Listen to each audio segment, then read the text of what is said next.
go. Okay, wonderful. Again, I'll make mention here. I'm the Director of Marketing and Partnerships at Blackthorn Events, an event management app built on the Salesforce platform that allows event planners to use Salesforce to plan, invite, run, and report on their events. And I want to introduce you to our panelists today and the reason why we're here. Two of our customers whom myself and our team have really enjoyed getting to know. There are people who use technology to solve basic problems, and then there are people who use technology to truly innovate. And these two individuals are great examples of innovators. So please meet Rebecca Cordiner, Manager of Digital Design for PMD Alliance, and Anders Wiekman, Administrator and Data Analyst for the Swedish Environmental Research Institute. Do you guys want to take a couple seconds to say hello to everybody?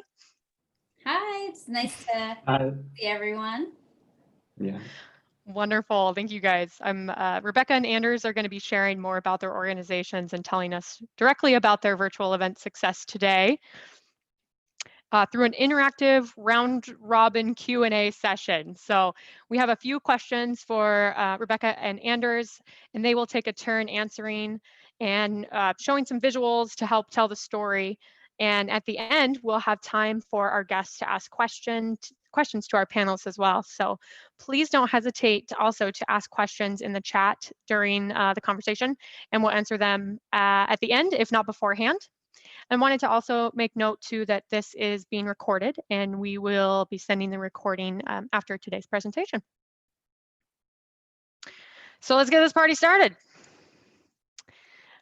We are going to start with some context by learning more about our panelists and their amazing organizations.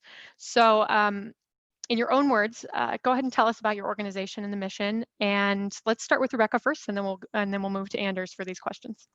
Awesome. So I work for Parkinson and Movement Disorder Alliance, PMD Alliance for short. And so we focus our programs around education and trying to solve for problems that, you know, for the people who are impacted by movement disorders, whether they are the person with the movement disorders like Parkinson's, PSP, essential tremor, that kind of thing. So whether it's a person with the disease or one of their loved ones, or even a doctor or a care professional that works with people with movement disorders. And so while we know that there are organizations out there that are trying to find cures, and we 10,000% support those organizations, where we sort of fit in to the mix is that we want to walk alongside our folks as they're navigating the disease right now. And so that's sort of our role, is to kind of be right there with them. So a lot of what we do is education and research based in terms of like programming. Awesome. Thank you, Rebecca, for that context. Anders, what about you? Yeah, I'm working for IVL, Swedish Environmental Research Institute, and we strive to bridge science and society. And we need more than environmental research to solve the environmental challenges our world is facing. We need collaborative efforts and real-world applications. IVL combine applied research and development with close collaboration between industry and the public sphere. And IVL was jointly founded by the Swedish state and national business interests in 1966. So we are over 50 years now. And the aim is to carry out research on industrial air and water issues. But today, 50 years later, we are an environmental agency concentrating on much more. Common to all our assignments is interaction between ecological, economic, and social perspectives. Awesome. Thank you, Anders, for that context. So let's just kind of start talking maybe about what the purpose of your events are in relation to your organizations. So as I touched on very briefly, events are how we actually deliver our program, like that's our service model, whether those are in person, which is actually how we started, especially up until COVID-19, and then virtual as well, and delivering programming online, so that we don't necessarily have the borders as one of our roadblocks of getting people information and having access to that information. Great, thank you. And Anders, what about you? We have several purposes. Some events are education, some aims for informing results of science projects, and some events are aimed as marketing for IVL, to let orgs and companies know about IVL and how IVL can help them to achieve the goals or to become more aware of their climate impact. And IVL work in a wide range of areas, so there's a huge span of content of the events. Lots of different reasons. Yeah. All right, so tell us next, what kind of events were you hosting before the COVID-19 pandemic? So as I mentioned, most of what we were doing was in person. So we had different types of events just around the country in select markets. And then our goal for 2020, before COVID-19, was to, we had been doing maybe 1 or 2 online programs, and we had a month, and we had changed that to about our goal about 4 programs a month. And I know we'll talk about this after, but that did obviously shift with COVID. COVID, yeah. All right, Anders, what about you? Yeah, mostly of our events were in person only, but we also had some webinars. So we started with GoToWebinar in November 19 last year to offer a tool to make it possible to arrange webinars as a complement to in-person events. But most events were smaller breakfast or lunch seminars, but also full-day conferences and educations. And we usually have about 20 to 80, sometimes 120 to 150 attendees. And we have seen a decline of attendees during the past years, and nowadays we focus more on smaller events below 150 attendees. Gotcha. I think it's important to talk about too, how did you transition your events from in-person to virtual, or what was the strategy behind it? So I think for us, the strategy was just do it. There wasn't really time to think about what that transition or what the strategy would be. We were already doing, as I mentioned, things online, but it shifted from that goal of 4 a month to 9 a week, and online, and trying to figure out for our partners, it's very important, was that in-person events, because they could be at them or have representation at them. And then to move online is, it was trying to find that balance of creating great programming and also helping our partners meet their goals and their needs, so that we could move forward together in that. Gotcha. Thank you. And Anders? Yeah, we didn't have any strategy either. I went in March. I got the question from my head of communication manager if it was okay to stop arranging in-person events from that specific day, and if we could give the information to our employees.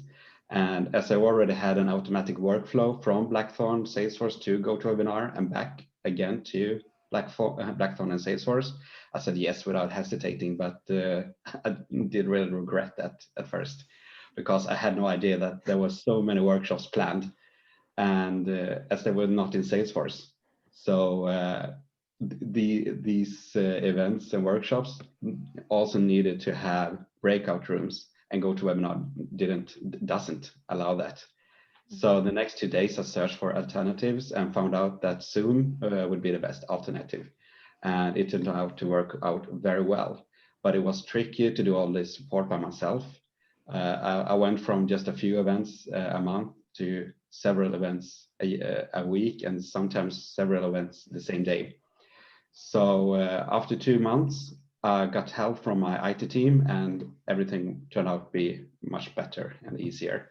So by this, I told all the employees that planned a virtual event to get it into Salesforce and Blackthorn to be able to have a calendar view. So I had any idea what happened.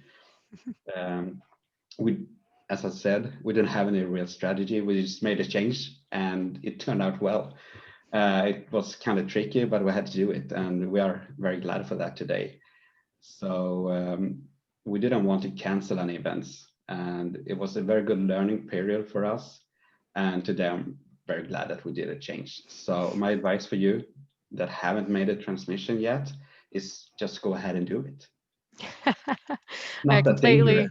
Yeah, I completely do agree it. with both of you Yeah. guys. Just, sometimes people focus so much on, what the strategy is, and sometimes it's just to try it out. So I want to make mention too that Anders was one of our customers that we asked specifically for feedback, because what he was trying to do before Blackthorn made the pivot to help with virtual events was essentially sync that data from GoToWebinar into Salesforce, and he was using I think a Zapier integration. Yeah, and what we realized, after talking to some of our customers, and Anders specifically, was that need to be able to have the data that comes in from virtual platforms like GoToWebinar and Zoom, and have that information immediately available in Salesforce next to, your existing contacts, or, your donors and members, so that you can see what events they've attended or what events they're planning to attend. So I want to give a nod to Anders for helping us as we were trying to pivot as well, and make sure that we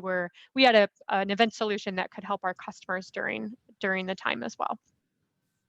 I'm glad to help you. Wonderful. So tell us about a virtual event that made you realize the power of virtual for your organization, or just events in general. Sure. So as I mentioned, we were already virtual, and we knew that there was a space for virtual programming, especially in our sphere. But what we realized was, I don't think we really truly knew how powerful virtual events were until COVID-19 forcing us really online. And I think for me, the pivot point, I know there's a couple of them that I noticed. You always have those markers where you're like, oh, yep, this is awesome. So the first one I think for us was so we're 5 years old. Most of our programs were in person, and like I said, we had select markets, and so most of our audience was in select markets within the U.S. And for us, all of a sudden, we started getting through some amazing physician partners that we have. We started creating relationships with other doctors that are very well known within this field throughout the world. And so we had one doctor that we always talk about as one of our best programs. He's based in Australia, but he's from the UK. And whoever he shared with our programs in his network, all of a sudden, after he started working with us, or he did one program for us, I should say, we started seeing people from all over the world registering for our events. And at first I thought like maybe it was like, user error where somebody puts in the wrong address. We work with a not super technologically savvy clientele. And I thought, it was just a mistake. But as you'll see from some visuals we have later, we actually have, I think it was like 43 countries that now come to our events. And we were like in just like a small, I don't know how many states. I think it was like 5 or 6 states. I'm guessing at that number. Don't quote me on that later. But but now we're in all 50 states and 43 countries. And the number of people who are attending and are able to access our programming is just, like I said, there's no boundaries. And I think that for me was that first event that I was like, this is incredible. This just took us from a little tiny 5-year-old organization to something truly international. Mm-hmm. Oh, that's really just impactful to hear about, opening up the availability of different audiences. People you never thought would be able to join are now able to join, and you can expand that base. That's great to hear. Anders, what about you? Yeah, the most successful event that we hosted is for 450 attendees, but we only invited 200 of them. So it was all thanks to successful marketing from IBL and the partners of the event, and of course the topic of the event. The target group that the audience we wanted to reach was housing and real estate companies and entrepreneurs and banks and other financiers. So it's kind of wide range there. And the marketing that we did was we used the organizers' channels for communication, for website, social media, email marketing, and press activities. And thanks to this work, and also of course the topic, it was launching our project for climate requirements at a reasonable costs. I know that it can be tricky for you to understand, but it's something huge. It's very good. So we were lucky to have 450 attendees for only inviting 200. Yeah, and that you kind of emphasize the power of partnerships there as well, right? And being able to work with other organizations who have similar interests, right? That's a really big thing to highlight. Anders, can you talk a little bit, if you're going to talk about this later, we can talk about it later, but I think it's important to highlight, your organization's mission about, reducing the footprint, and the fact that you're kind of doing that through these virtual events. Can you talk a little bit about that if you weren't planning on getting there later? Yeah, of course. If you just go to the next slide, and I will go ahead and talk to it immediately. Yeah. Okay. Here we go. We'll come back to Rebecca's slides after sorry. Anders too. No, you're fine. Just go back, because I'll prepare it for later. Okay. Cool. I wanted to make sure we didn't forget that, so I brought that up. So Rebecca, I just to kind of give people an example of an event, and bring up kind of a visual of one right now. If you kind of want to talk through this a little bit, that would be great. Sure. So this actually is, the simpler interface that Blackthorn allows right out of the box. So right now we actually do utilize the automated generated Blackthorn pages for registration. We're able to create images and have a description and put, these are all pieces of information that we require. And then one of the things that I have loved about Blackthorn that we've been able to do is ask so we have something called an ecosystem. And so right in the middle of that ecosystem is the person with the movement disorder. And then, as I mentioned, you have, the loved ones, whether they're the care partner or their children. So we call those the adult child, or maybe a physician or a therapy network, or the other nonprofits. And so this question at the end, we have the option to ask who people are, and they can self-identify as to where in their the ecosystem they are for us. And then we're able to, with the connection to Salesforce, be able, like this attaches to their attendee information as well as their contact record, and we're able to track who are these individuals, and then we can do more targeted marketing, etc. So that's what this page is. And one of the things that I've been able to do that I love about Blackthorn, and Blackthorn for us is synonymous in our organization with Salesforce, because it's so core to our mission. But with Blackthorn, we are able to, it helps our marketing, and it helps, we're able to track who's attending an event, and who, in the past we weren't able to, we just use a plugin on our WordPress website, and we get one person's information, but maybe there's two people who are registering. But now that it's connected to Salesforce, we have that data where there's no, we had one person whose whole job was literally just to edit these spreadsheets of attendees from WordPress. So now that person doesn't do that anymore, and is able to actually focus on our mission, because Salesforce now manages all that for us. And because of how Salesforce, it's native to Salesforce, as you can see here, some of these fields are actually fields that I've created, and that we utilize in our workflow process. Because it's native to Salesforce, we have that flexibility of making it work for us and not being constricted or constrained to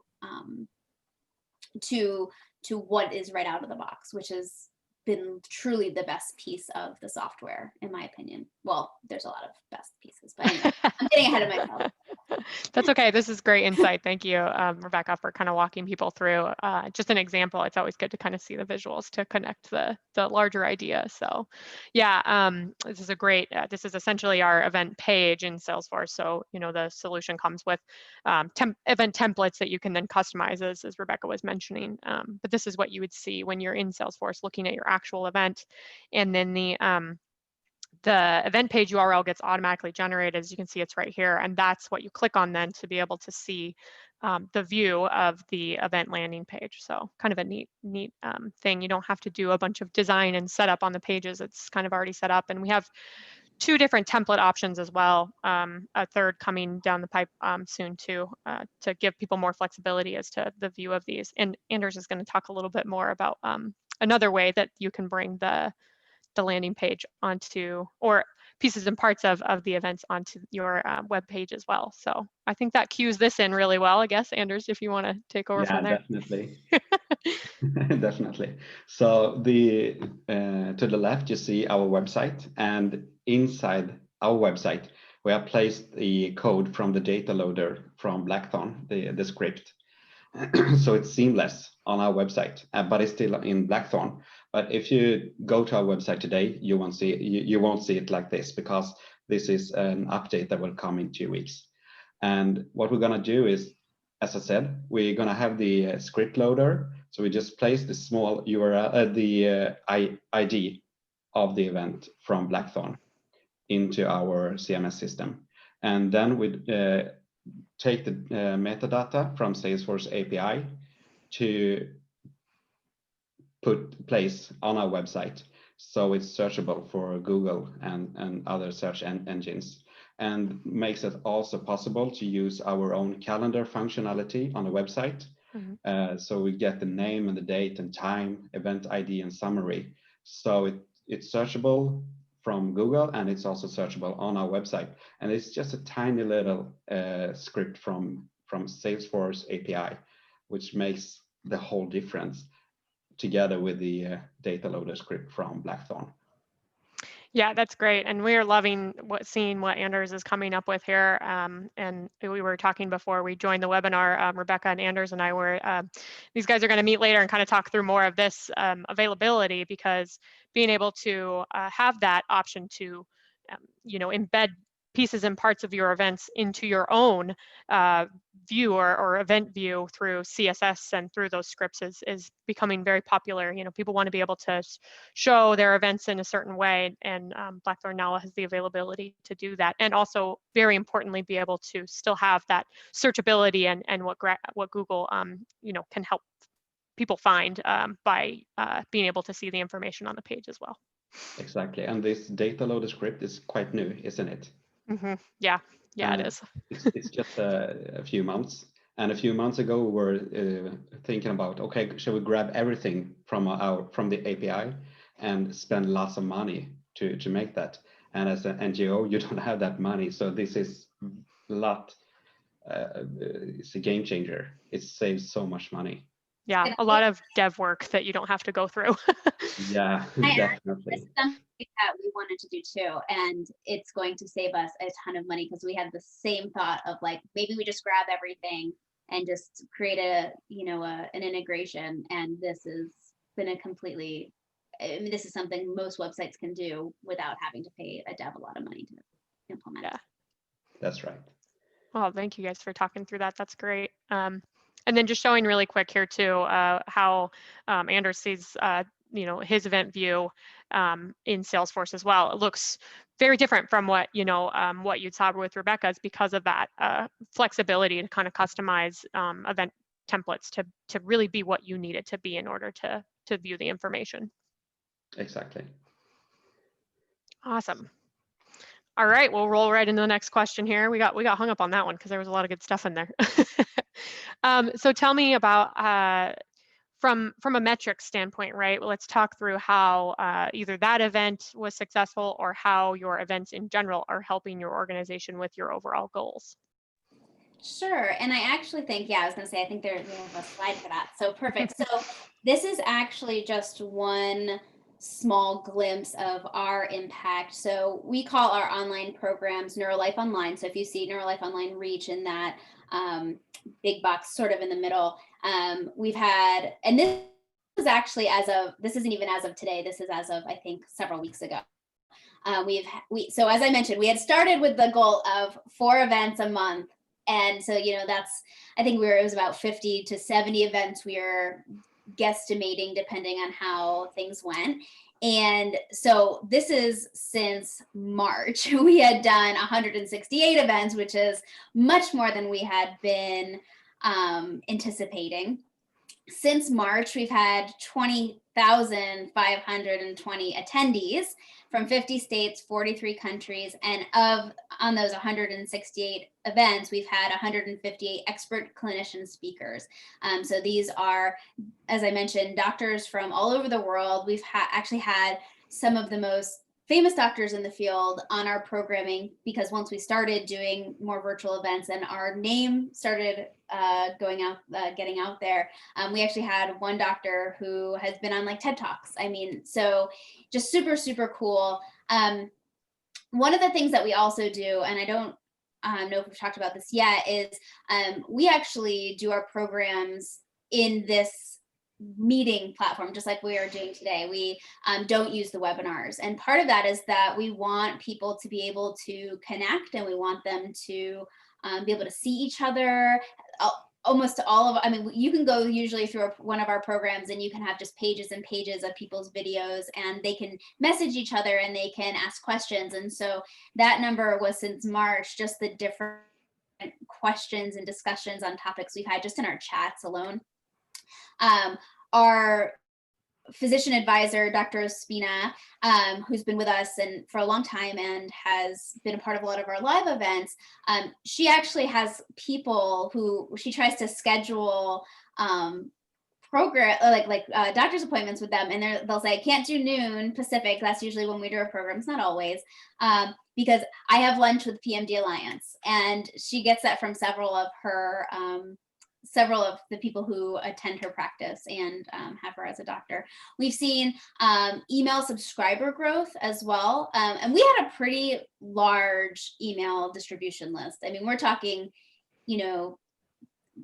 very large. And so 38% increase has come from just new people coming to our events, hearing about us, signing up on our website, as well as obviously our online growth went up 55%. And then our physician and medical advisor growth. So those are the doctors that are listed on our websites and that we can consult with about programming and trying to help people with movement disorders. And then actually one of the things that we did is we had we started, so our population tends to be on the older side. And so a lot of times there is a lot of barriers with technology. It may not just be their first, Zoom is new to them. And so we actually were teaching people just how to get onto Zoom calls starting in March. And so we've helped probably more now, but about 275 people that maybe wouldn't have attended an online program in the past. So yeah, virtual events have been huge for us. We're in the middle of, so this is our birthday month, and we're in the middle of our birthday month campaign, and we have a goal of $50,000, and we've already passed half that. And most of that, and this is like I think last year we had a $25,000 goal, and this year it's 50,000, and we're already where we were for our goal last year. So, and that's all because of these events and because of people coming online and our ability to utilize a tool like Blackthorn to know who's coming to our events and being able to reach them. Because before, with our virtual events, we didn't have registration. We just had a link to Zoom and click here and you can join. Mm-hmm. So being able to track that and then steward those relationships has been super key in our success just overall. Yeah. I think one thing that's unique, Rebecca, is that you guys really use the tools that you already have, Zoom being one of them, to create engaging experiences, right? And I think you mentioned kind of facilitating that, and if you could talk just quickly about, how you kind of educate folks when they're coming into Zoom to connect and engage. Can you talk a little bit about that too? Yeah, sure. So at the beginning of all of our programs, we do a very, very brief, sort of what you did, Kristen, at the beginning, the laundry list, like, this is where you can go to chat. This is where you can, this is how you can change your screen view. If you're on a phone, you do this. If you're on a computer, you do this. We've just learned from doing so many of these programs, the little idiosyncrasies of Zoom and how to explain that to people. And we did that actually just by playing with it, like ourselves, just internal meetings and things like that. But for us, even just kicking off a Zoom call and just saying to everyone, why don't you put in the chat where you're from? All of a sudden you'll just start seeing, like, that's how we know we have people, not just, obviously Salesforce helps, but just seeing someone say, oh, it's 12 o'clock noon Pacific, and we have someone logging in from Australia. And let me tell you, I think Australia is normally, I don't know how many hours, I think it's 13 or something. So normally that would be like 4 a.m. for somebody in Australia. So we get people who like log on, but we find out that they're logged on in Australia because they, really want to watch our programs. Or if we have someone logging in Israel that's, 13 hours ahead or whatever. I think I'm really wrong with these hours. You know what I mean? You're painting the picture. Yeah. So just knowing where people are at has helped people, like, they start having conversations and making friends and seeing each other every single time. And sometimes we'll even let people unmute themselves. We usually will have that set up on our end on Zoom. And we'll just say, hey, you can unmute yourself. This is how you can do it if you want to ask a question. And being able to have that verbal connection, I think for some people who, especially with a movement disorder, it's really important, that social connection. And you can't really replace that or, with virtual, but you can make it a little bit better. So for us, that's been the best way for us to help create those more engaging sense of communities for people who might be feeling lonely or, might be isolated and needing that connection. Yeah, that's great, Rebecca. Thank you for sharing that insight. I'm sure that's something that a lot of folks are trying to figure out, if not already exploring and learning. So, all right, let's come over to Anders and talk about kind of the impact of virtual events that he's seen in his organization. Yeah, the most important are 3 bullets. So they are traveling, less food waste, and easier to attend. And so when we arrange in-person events, the attendees need to travel while we host the conference and educations. And as we encourage traveling by train, we must adjust the conference schedule to the trains. But with virtual events, this is no issue. Our attendees don't have to travel through the country. And Sweden seems to be quite a small country, but traveling times can be quite unreliable. And some attendees and speakers must travel the day before or take the night train to get to the conferences or educations in time. And with COVID-19, you shouldn't travel at all. So it's a big thing, actually. And the second power is of the virtual events is that it's less food waste. And because we don't serve any foods when it's a virtual event, and no drinks either. So both transporting and food waste are some of the main topics for IVL. So it's very crucial for us to have an impact there. And the third power of virtual events is that it's easier for attendees to attend, as the virtual events tends to be shorter. You don't want to have a full day event online. You should have it in smaller pieces and spread it outside for a wider range in that case, and more specific events as well. So this make it easier for the attendees to make their choice for attending the event and sign up for the event. So in just a few weeks, we're gonna host a yearly event where we last year had about 70 attendees, and yesterday I changed the capacity to 300. So it's going virtual. It's a game changer for this yearly event. That's great. Yeah, I think Yeah. you're essentially living the mission of your organization through virtual, right?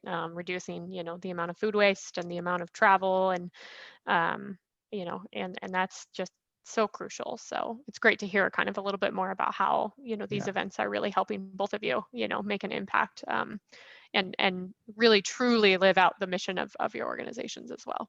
Yeah, and I guess that somebody asked what is the charges here, and as you can see, we can see the list of titles of the attendees of the 450, and then we can also see what time or what week they registered for the conference in the graph in the middle. Oh, okay. Yeah, this is very cool. It's these reports are right out of Salesforce too, and so Yeah. that's the great thing, is being able to see these kind of event metrics, with the power of Salesforce's reporting, technology already. You don't have to, view it in a different siloed system. And another big thing is being able to kind of see your event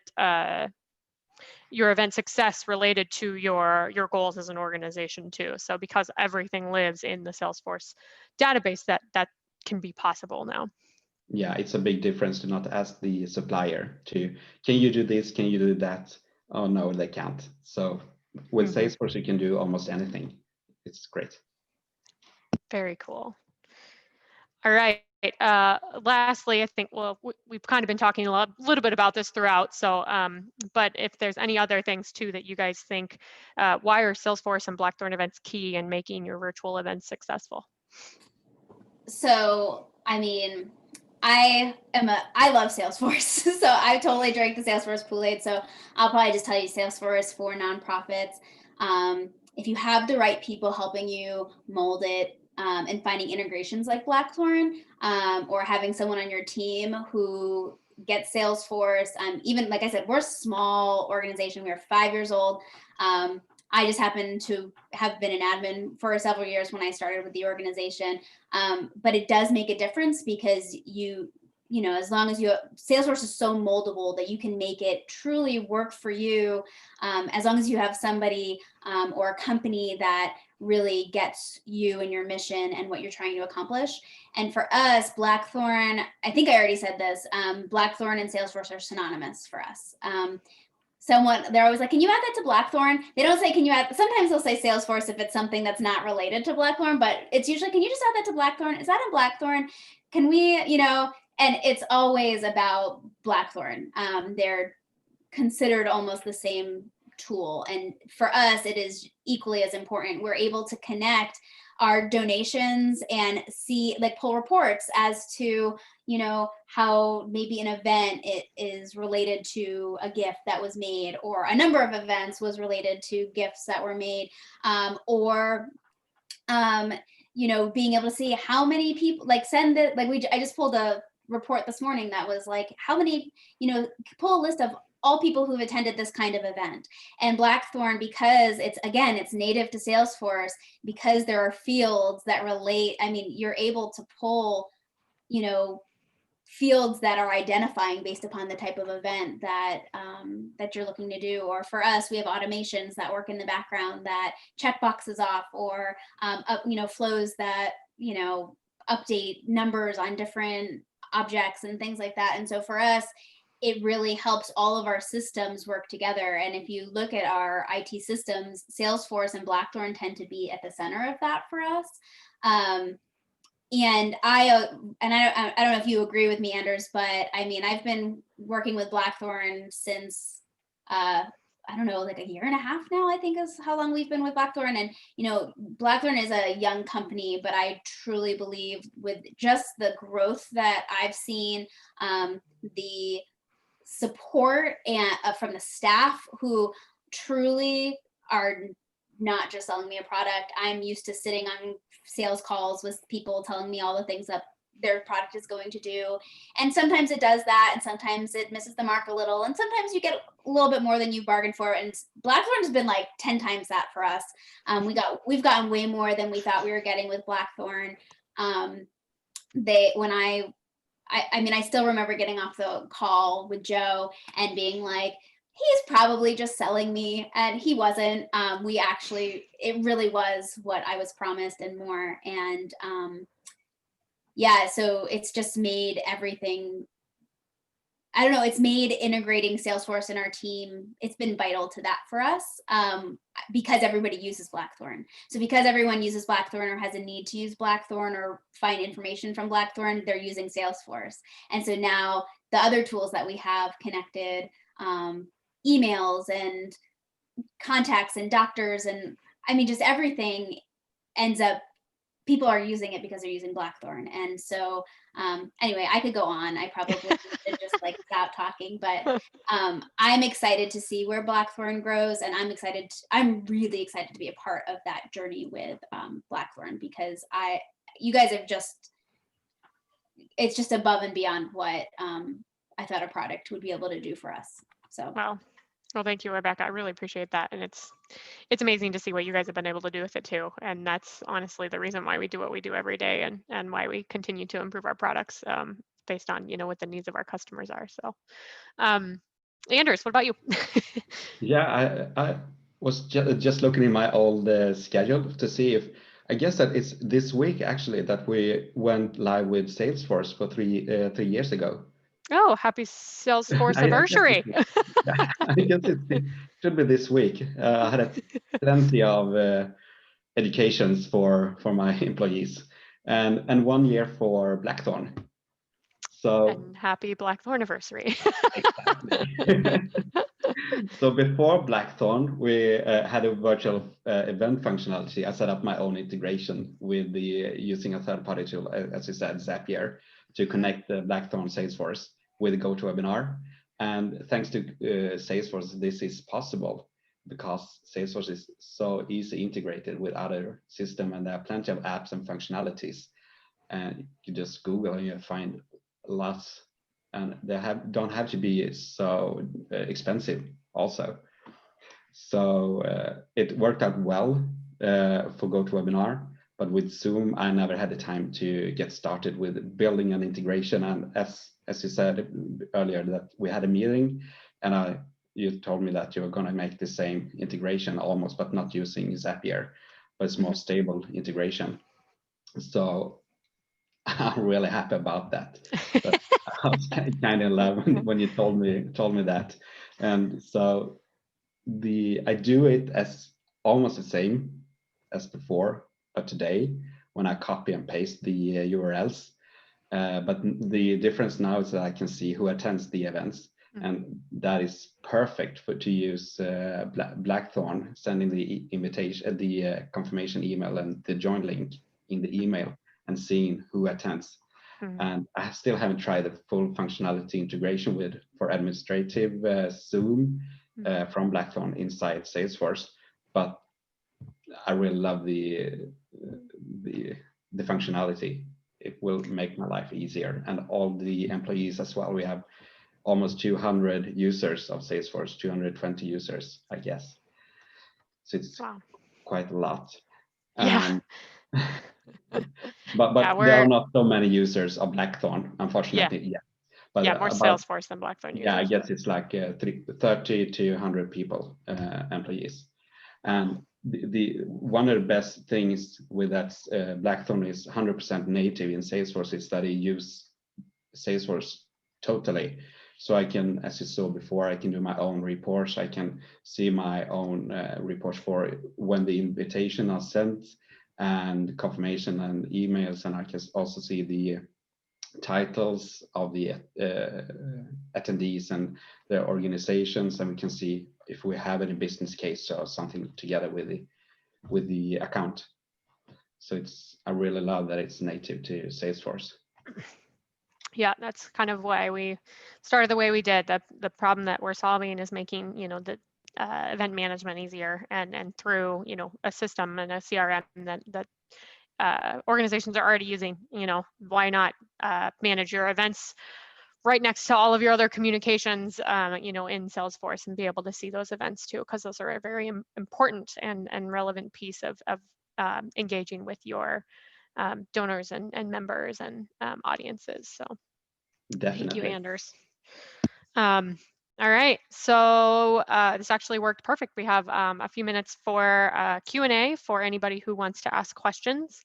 I also put email addresses in here in case you'd like to reach out. Rebecca and Anders have both so graciously offered to answer any additional questions outside of today's webinar, but let's take some time if we have any questions from guests today to go ahead and answer. And if not, we'll go ahead and get going. Let's see, we've got here. What exciting features are on the roadmap for Blackthorn events? Yeah, we've got actually something that's going to be really helpful moving forward. We're working on what's called an event builder. I think Rebecca and Anders, you might be hearing about this for the first time as well, because it is on our roadmap to complete. Essentially, what we've heard from a lot of nonprofits or other organizations, you know, part of their teams use Salesforce, but a lot of times the event planners aren't as well known or don't know Salesforce as well. And so creating an event record, you know, using Salesforce can sometimes be really tricky. There's a lot of fields to fill out. So what we want to do is basically create an event creation wizard that walks you through very easily ways to create or way to create the event by just kind of a click and go, where we would walk you through, you know, here's where you set up, you know, the event name, type in the event name here. The next screen would say, type in, you know, the link to Zoom here. And so it's essentially mimicking something that you'd see maybe with like a splash that kind of experience in setting up your events, but then all that information gets logged into Salesforce again so that you can view that information on the event record. So I think what that'll really do is help enable teams who might have marketing teams that aren't power Salesforce users or familiar even with Salesforce to be able to create those basic events and get them up and going a lot faster. And then be able to kind of learn more about Salesforce as they're going along too. So that's a really exciting thing and an update that's coming.